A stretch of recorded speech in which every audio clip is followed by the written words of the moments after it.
সোনাপুর বাজারে এক দুর্ধর্ষ চুরি।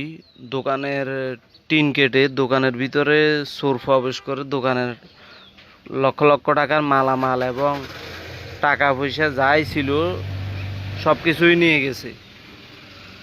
দোকানদার এলাকাতে নাই, সে ঢাকায় গেছে চিকিৎসার জন্য, কিন্তু দোকানের ভিতরে প্রবেশ করে চোররা এখন তার দোকানটা চুরি করে সব কিছুই নিয়ে গেল।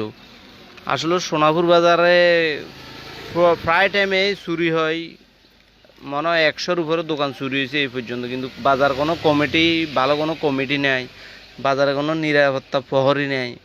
এত বড় একটা বিশাল বাজার, যে বাজারের ভিতরে কোনো নিরাপত্তা প্রহরী নেই, এটা সবচেয়ে আশ্চর্যজনক ব্যাপার। আজ পর্যন্ত একটা চোরকে কেউ ধরতে পারে না। মানুষের হাজার হাজার টাকার, লক্ষ লক্ষ টাকার মাল নিয়ে যায়, দোকান লুট করে নিয়ে যায়, কিন্তু একটা চোরকেও আজ পর্যন্ত কোনো বাজার কমিটি ধরতে পারলো না। আসলে এই ব্যর্থতা টাকার দেশ স্বাধীন হয়েছে ঠিক আছে, কিন্তু চোররা এখনো স্বাধীন হয় নাই। চোররা এখনো তাদের মতোই স্বাধীন করে বাঁচতেছে।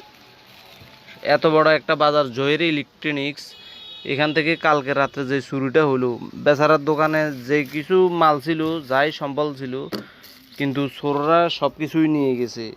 অধিকাংশ দামি দামি জিনিসগুলো তারা নিয়ে গেছে। একটা দোকানে কত টাকা তার পুঁজি থাকে, তা নিয়ে চলে যায়। কে আছে কিন্তু কথা কইতে কাম তো করছি না, তা ইয়ে ওই হাতে ঘুরেছি বলে মনে হয় আইলে ইয়ে করে গেলে